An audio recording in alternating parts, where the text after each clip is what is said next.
Hi, this is Priyanka Chopra and you're watching Channel Y. The biggest South Asian media group, Y Media. Y Media has newspaper, midweek, radio, South Asian Pulse.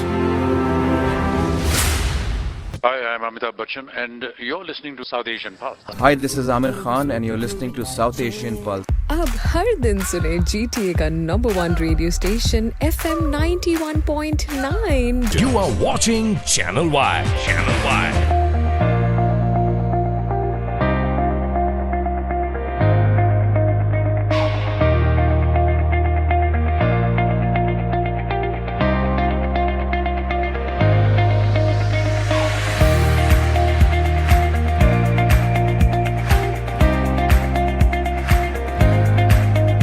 Prime Minister, welcome. It's a pleasure to be here. It's a pleasure to be back. Online, SouthAsianDaily.com. The biggest South Asian media group, Y Media.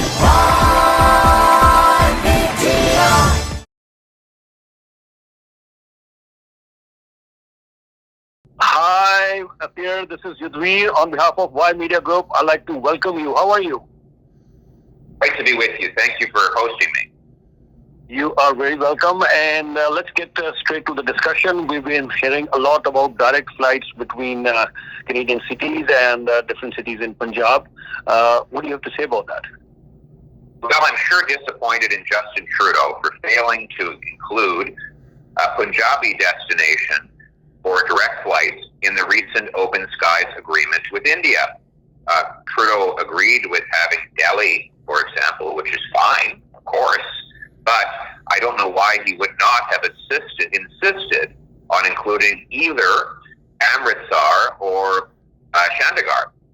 Other countries, I'm briefed by my staff that other countries have direct flights to Punjab, and Canada does not. It looks to me like the Indian government would welcome this, but the Trudeau government has failed to deliver it. So I've written Trudeau's transport minister to encourage him to fix his government's mistake. And I've also copied the High Commissioner of India to Canada, and my staff has reached out to his office and received very warm reception. Right. And you're also mentioning that if there was a Conservative government and the moment Conservative government will come into power, you would right away work with the Indian government and make sure there are direct flights to India. How would you possibly do that? Oh, I'm going to be standing up for Canadians. You've got 1 million people of Punjabi origin. It's obvious that we should have direct flights. So I understand that the Liberal minister didn't even ask the Indian government for direct flights to Amritsar or Chandigarh. And you have to ask. You don't ask, you don't get. I see no reason why the Indian government would say no. They want the tourism. They benefit from having people visit. They obviously want more flights because that's more business for their economy and it's more benefit for our people. So it should be a no-brainer. All right. And we've just witnessed another rate hike. This is the 8th consecutive time we're seeing this interest rate hike. There are issues with the economy right now. Inflation is high. What do you have to say about that? Another sucker punch from Justin Trudeau. He told us that interest rates would stay low. And that's why so many families went out and took out monster mortgages. And now they're all getting hit with the higher hikes he said would never happen. I don't know how families will pay for these hikes. But I do know the cause. Trudeau's $500 billion of deficits have bid up the cost of the goods we buy and the rates we pay. He's doubled our national debt, raised taxes on the energy that we use, and Canadians can't afford to pay it. The solution is to cap government spending, cut government waste, fire the high-priced consultants who are gobbling up $15 billion from our tax money every year. That's $1,000 for every family.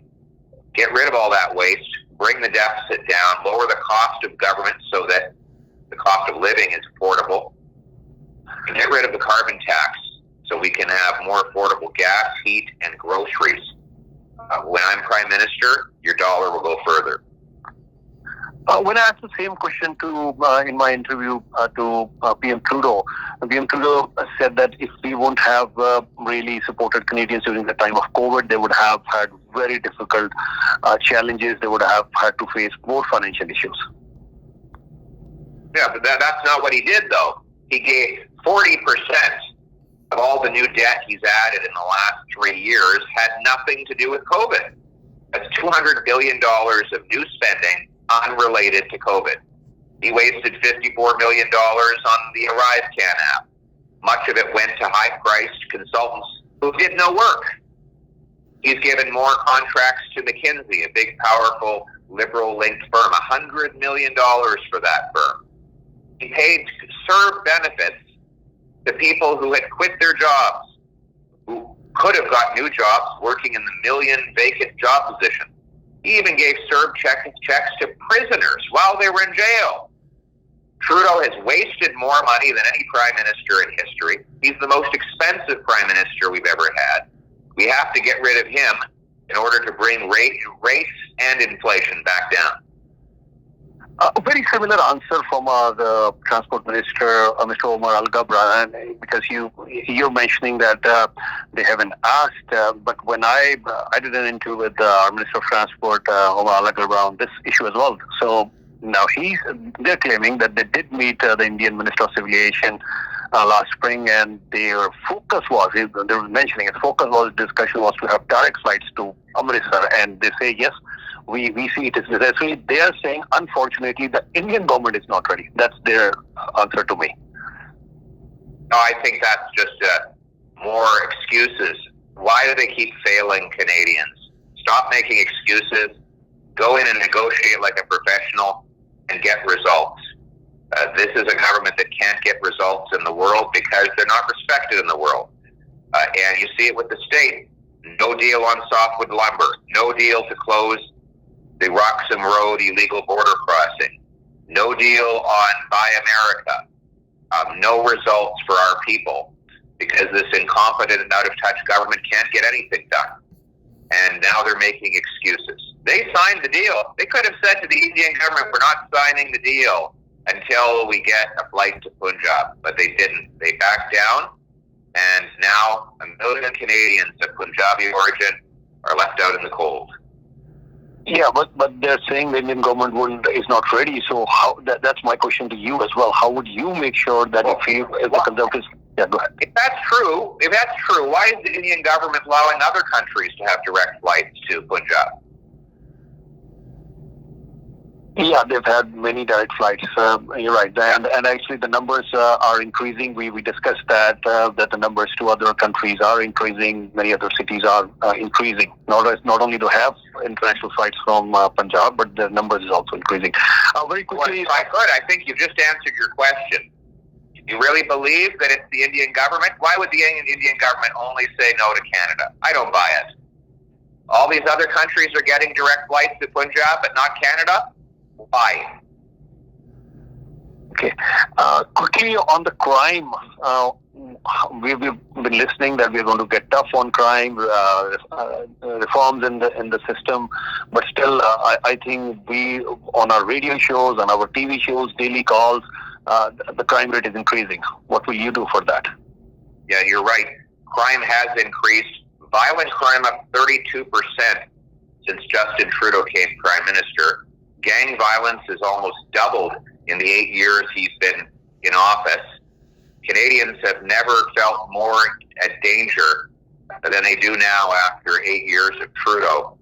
He has passed Bill C-75, which makes it very easy for violent repeat offenders to get same-day bail. Even after they've committed dozens of violent crimes, been convicted, they get newly arrested, they're back out on the street the same day under Trudeau's bail policies. Those violent offenders then go off and commit more offenses the very same day they've already been arrested. Meanwhile, Trudeau wastes billions of dollars going after hunters and their rifles in rural communities rather than blocking off the border smuggling that's bringing in the handguns.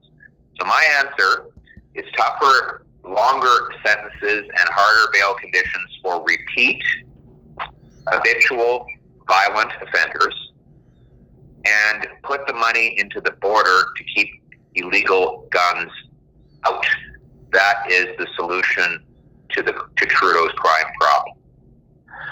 All right. We're quite actively participating as far as the Russia-Ukraine issue is concerned, and so are many of the Western countries as well. Do you think our participation there and the Russia-Ukraine war, especially supporting Ukraine in so many ways, is good, or do you think we have to go a little bit further than this one? We support Ukraine, and we think one of the best ways we can help is by exporting our clean Canadian natural gas to Europe so that the Europeans no longer have to buy it from Putin. He's funding his war by selling gas to Western Europe. We have the gas. We could sell it to them instead. And both the German Chancellor and the Japanese Prime Minister have come to Canada begging Trudeau for our gas. Trudeau says, no, go call Putin. He'll provide it for you. I say yes. Let's knock down the barriers to building export terminals. Let's build a dozen export terminals to sell natural gas to Japan, Germany, and other countries so that they no longer have to buy it from Putin. Then we'll bring all the profits and wages back home to our communities. Let's turn dollars for dictators into paychecks for our people. Quickly, last two questions. One is on the immigration levels. I've always said this to almost all immigration ministers. We really don't care whether you bring in 100,000, 500,000 or 1 million immigrants. Most importantly, how well are we prepared for them? How are we integrating them? Affordable housing is an issue. Health crisis, I'm very responsibly using the word crisis. There are so many other issues. So bringing in 500,000 immigrants every year, are we well prepared for that?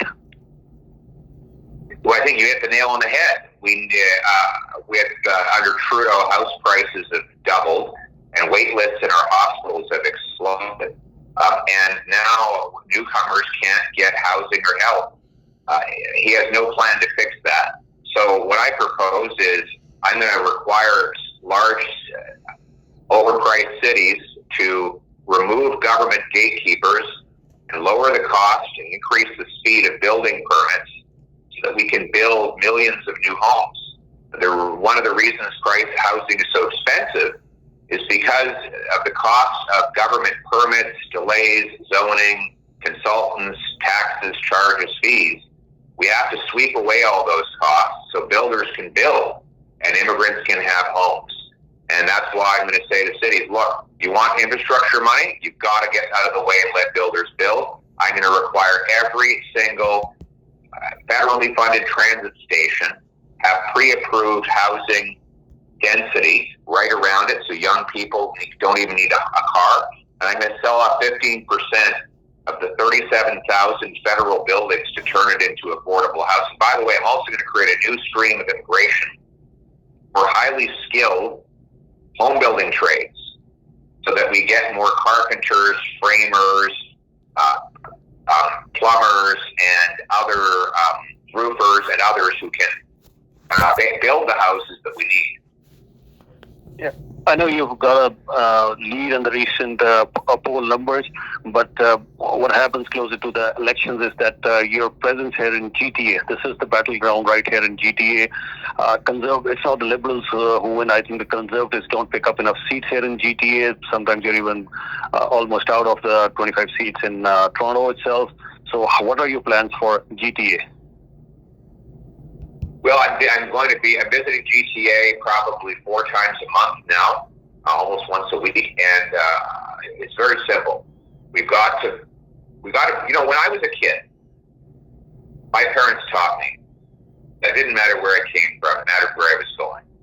It didn't matter who I knew, but what I could do. That's the country that my wife came to as a refugee, and it's the country we want our kids to inherit. But right now, in places like the GTA, people feel like hard work doesn't pay off.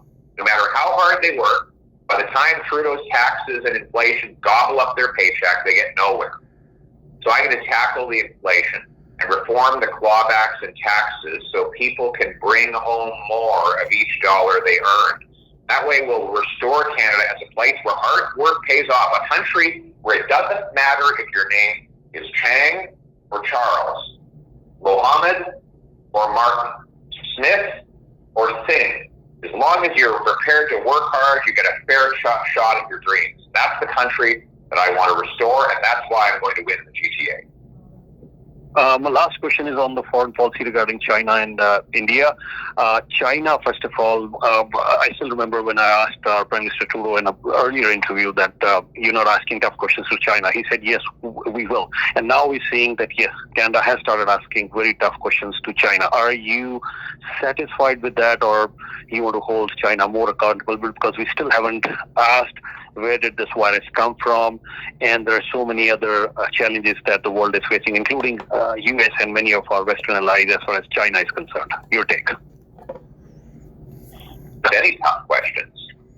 He's done nothing on this issue, and he was briefed on foreign interference in our last two elections years ago, and he did literally nothing about it. So he continues to let foreign powers trample all over our country. I believe we should stand up for Canada. We should cancel Canada's $250 billion gift to the Asian Infrastructure Bank, which funds Chinese infrastructure. We should crack down on foreign interference in our electoral system, and we should become a more self-reliant economy by mining more of the resources and manufacturing more of the products that we currently have to import from abroad. In other words, we need to bring home our economy and our security. Finally, last thing, India has taken over the presidency as far as G20 is concerned. How do you see our relationship with India? Well, India is the world's biggest democracy, the second biggest, most populous country on earth. We have millions of people who come of Indian origin living in Canada who are a natural bridge for our trade with that country. So I want to knock down barriers, have more trade, more exchange, more travel between the two countries, and hopefully we'll get a free trade agreement at some point so that we can massively increase our exchange and to the mutual benefit of both our peoples. Thank you so much for your time. Anything else you want to quickly add before I let you go? No, that's great. Thank you for your call. Thank you so much. Bye now.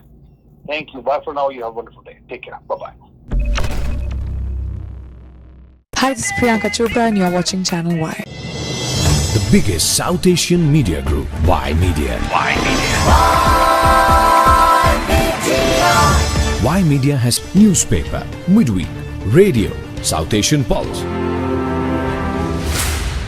Hi, I'm Amitabh Bachchan, and you're listening to South Asian Pulse. Hi, this is Amir Khan and you're listening to South Asian Pulse. अब हर दिन सुने GTA का number 1 radio station FM 91.9. You are watching Channel Y. Channel Y.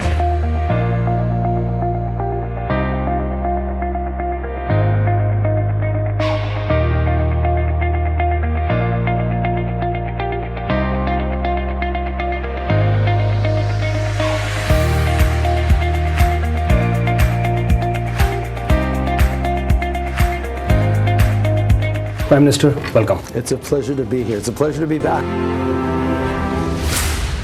Online, SouthAsianDaily.com. The biggest South Asian media group, Y Media.